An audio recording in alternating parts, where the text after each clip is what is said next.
Presidente en el día de ayer en el programa que se le hizo al respecto de el informe con Alicia Ortega. Y definitivamente escuchar en labios del presidente que no va a haber reforma fiscal es sumamente importante y relativamente alentador. Aunque yo sentí en esas declaraciones que estaba mandando un mensaje a su funcionario. ¿Por qué? Porque 2 días antes vimos al ministro de la presidencia hablar en una emisora, en un programa vespertino, al respecto de la necesidad que había de una reforma fiscal. Antes que a él, en este mismo programa, cité al director general de presupuesto, a José Rijo Presbot, quien también hace referencia a la necesidad de una reforma fiscal. Entonces, en ese sentido, creo que es un llamado de atención que le hace el presidente a sus principales funcionarios del área económica y administrativa. No obstante, sentí en su alocución, en el proceso de la entrevista que se le hizo, que se contradijo. Y se contradijo en un escenario parecido al que se encontraba. ¿Por qué? Porque fuimos todos relativamente testigos de que el presidente, en una entrevista realizada por el comunicador Uchi Lora y por la periodista Alicia Ortega, cuando se le cuestionó sobre la posibilidad de una reforma fiscal, ¿verdad? El presidente explicó brillantemente, Félix Luna, cómo y en qué consistía una reforma fiscal, que no necesariamente iba a dar al traste esa reforma fiscal con la creación de más impuestos, la creación de un nuevo impuesto, la ampliación de las bases de los impuestos que ya existen o el aumento de las tasas porcentuales de cualquiera de los tipos de impuestos. En ese escenario, Luis Abinader, en el escenario de Don Uchi Lora y Alicia Ortega, explicaba que la reforma fiscal podría estructurarse no solamente en la base de la creación de esos impuestos, como expliqué ahora mismo, sino en la revisión de nuestra estructura de gastos y una correcta negociación de las fuentes de financiamiento. ¿Por qué? Porque la composición del presupuesto, por ejemplo, para este año, que es de 1.037.000.000.000, solamente el 62% van a ser ingresos que van a provenir de las entidades de recaudación, en este caso la Dirección General de Aduanas y la Dirección General de Impuestos Internos. La otra proporción del presupuesto, cercano a un 37%, van a ser fuentes de financiamiento locales e internacionales. Entonces, en ese sentido, el presidente explica que una reforma fiscal, explicó en el escenario de Uchi y Alicia, que esa revisión, ese pacto fiscal, podía circunscribirse a la revisión de los gastos y del financiamiento. Ahora bien, en el día de ayer, él se desdice, aunque se puede entender que en labios del presidente hablar de reforma fiscal en un país en donde estamos acostumbrados a que cuando se nos habla de reforma fiscal simplemente se quedan en reformas tributarias. Eso es lo que ha pasado en los últimos 20 años, 4 años de Hipólito Mejía y 16 años del PLD.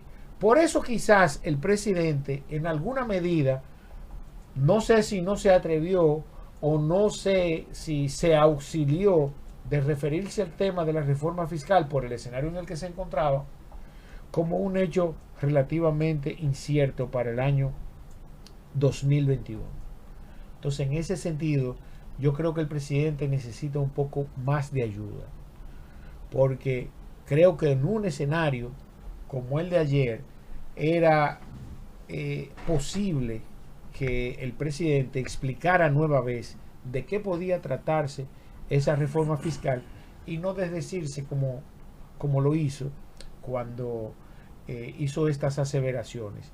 Porque, como vuelvo y le explico, brillantemente dijo en qué podía consistir una reforma fiscal en República Dominicana. Y a mí, de hecho, me pareció sumamente agradable escuchar al presidente referirse y definir el concepto de reforma fiscal en el escenario de la entrevista de Uchi Lora y Alicia Ortega. Entonces, definitivamente, República Dominicana tiene una situación que se puede convertir en insostenible. No inconscientemente, no. Existe la suficiente conciencia en manos de Luis Abinader para realizarse una revisión de tipo fiscal que dé al traste con la revisión de los gastos. Pues inclusive lo está haciendo a través de los decretos que acaba de recién emitir, cuando limita el uso de los vehículos, el consumo de combustible, los viajes a los funcionarios, entre otros gastos que no son necesarios en la situación que vive República Dominicana. Esa es una forma de hacer una revisión de los gastos del Estado y que puede formar parte de un pacto fiscal. Eso lo está haciendo él de manera indirecta a través de los procedimientos administrativos que le prevé la Constitución y las leyes. En este caso, un decreto. Finalmente, en ese sentido, se hace imperiosa la necesidad de aumentar la presión tributaria, que actualmente en promedio es de un 14%, y que con un 2% de presión tributaria en aumento pudiera proveer de cercanos a los 150.000 a 200.000 millones de pesos, que no son suficientes, pero vienen a paliar el déficit que va a enfrentar República Dominicana para el año 2022. Que les recuerdo que en boca de José Rijo Presbot estableció que ese déficit para el año 2022 sería cercano del 5.36%, lo que significa que solamente con una reforma fiscal ese porcentaje de déficit puede bajarse a 3%. De lo contrario, ese será el déficit que tendremos y que además va a necesitar ser financiado para poder en alguna medida equilibrar las finanzas del Estado. No obstante, todo lo anterior debemos abocarnos a un financiamiento responsable, porque al final eso es lo que va a pasar. Vamos a necesitar financiarnos para poder terminar de resolver el problema de la pandemia y poner a República Dominicana en condiciones para que podamos producir la suficiente riqueza, distribuir esas riquezas y que podamos entonces enrumbarnos, ¿verdad?, en una inflación por debajo de 2 dígitos, que es la situación en la que nos encontramos. República Dominicana no tenía la inflación en 2 dígitos hace alrededor de 12 años, cuando la crisis del año 2008. Entonces, en ese sentido, debemos abocarnos a hacer un ejercicio responsable de lo que van a ser las finanzas públicas para el año 2022. Y a los funcionarios, que en alguna medida yo creo que debe ser una política comunicacional, y creo que aquí ustedes me colegirán al respecto de la deficiencia comunicacional. Yo creo que si el ciudadano no maneja bien algunos términos, al margen de que nos han engañado en los últimos 20 años, pero si el presidente va a hacer un ejercicio serio de la responsabilidad que tiene frente a la población dominicana, entonces debe explicarle lo que es un pacto fiscal y que de acuerdo a ese concepto que le va a llevar al ciudadano, entonces va a actuar en consecuencia. Yo creo que Luis Abinader pidió a gritos, ¿verdad?, que sus funcionarios, en este caso de manera directa, José Rijo Presbot y el administrativo de la presidencia, que fueron los 2 funcionarios que en las últimas 2 semanas se han referido al tema, hablando de la necesidad de la reforma fiscal, y vemos cómo el presidente definitivamente los desdijo a ambos cuando dijo que no se puede hablar, que no habían condiciones para reforma fiscal. Entonces, es importante que asuman como parte de su discurso un concepto un poco más claro de lo que es una reforma fiscal. Otro tema no menos importante es que En el mismo escenario, el presidente estableció que va a seguir asumiendo el costo de los combustibles. El costo de los combustibles, el aumento en los costos de los combustibles. Esto al respecto de un pronunciamiento que hizo Ito este lunes recién pasado, en donde dijo que si el gobierno deja de asumir el aumento de los costos de los combustibles, el aumento sería no menor de 10 pesos en el mejor de los casos. Pues frente a una declaración como esa, que yo creo que Ito debió reservársela, no sé si la finalidad era ponerse adelante para este viernes, decir, miren, ya no vamos a asumir el costo, pero veo que el presidente, de una manera inteligente, decidió mantener, asumir el costo del aumento de los combustibles, puesto, como él mismo, son palabras de Luis Abinader las que voy a usar, son directamente transversales al costo de los productos de la canasta básica familiar. Esto significa que al margen del aumento que estamos experimentando, esto, en función a que aumenten los combustibles y que el gobierno no lo asuma, que es una forma de subsidiar económicamente a los diferentes sectores, aunque sea de manera general, afecta directamente los precios de los productos de la canasta básica familiar. O sea que es inteligente. Y concluir entonces con que el presidente Luis Abinader y el gobierno deben hacer las diligencias que sean necesarias para mantener un nivel de precios de los productos de la canasta básica familiar relativamente estables. Han habido diferentes pronunciamientos, en el caso de algunos empresarios y comerciantes, en relación a cómo debe asumirse lo que puede costar el aumento de algunos de los productos de la canasta básica familiar, que dicen que se haga de manera directa a través de los subsidios sociales, o sea, a los ciudadanos que menos pueden, por ejemplo, quédate en casa, que ahora se llama supérate, y otros establecen que se subsidie de manera general, como era el caso del pan, en donde el gobierno asumía 500 pesos por el saco de harina. Cual fuera el mecanismo, que ojalá sea el más eficiente en función de las herramientas que maneja el gobierno, Luis Abinader debe asumir, el gobierno debe asumir el aumento de los costos en los productos de la canasta básica familiar, puesto que la situación en la que nos encontramos lamentablemente no da margen no da margen a ningún tipo de manejo por parte del ciudadano, que ha visto mermar sus ingresos y que lamentablemente en los próximos 3 meses no se vislumbra un mejoramiento en la situación económica. Mira, gracias Israel, de verdad, siempre muy interesante tus temas de actualidad. A propósito, hay varias preguntas en el chat. Por favor. Una de ellas es Omar Acosta, que nos dice que qué opinión te amerita si se trata de universalizar el impuesto, como se hace en los Estados Unidos, un impuesto único para todos.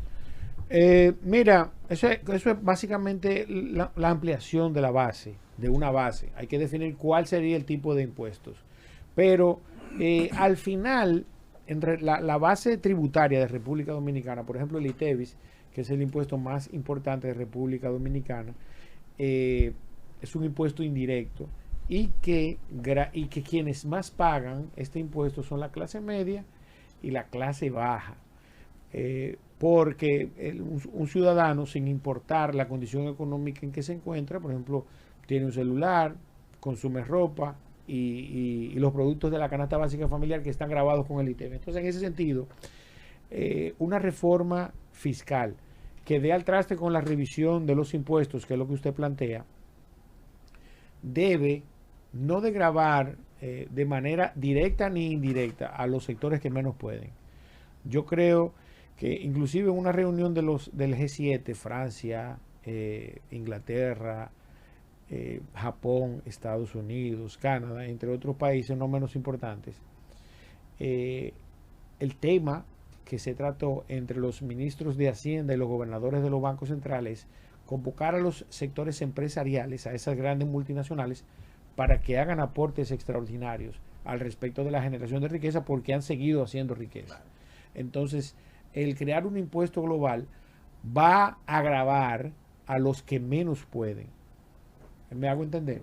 Claro. Entonces, definitivamente es un poco delicado. Mira, yo no lo había visto desde el punto de vista técnico-económico, ¿verdad? No, pero en esa parte yo comparto con Israel. Ahora, la otra verdad es también que este país ha retrasado las reformas fiscales. Así es. Entonces, aquí hay una deuda en ese sentido que lamentablemente le explotó a Luis Abinader.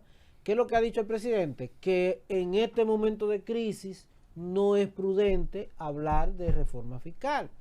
Ahora, los sectores políticos, sobre todo aquellos que manejaron la economía durante los últimos 16 años, en vez de querer sacar un capital político al tema, también deben asumir la responsabilidad ante la sociedad, porque en 16 años que debieron hacer la reforma, no la hicieron.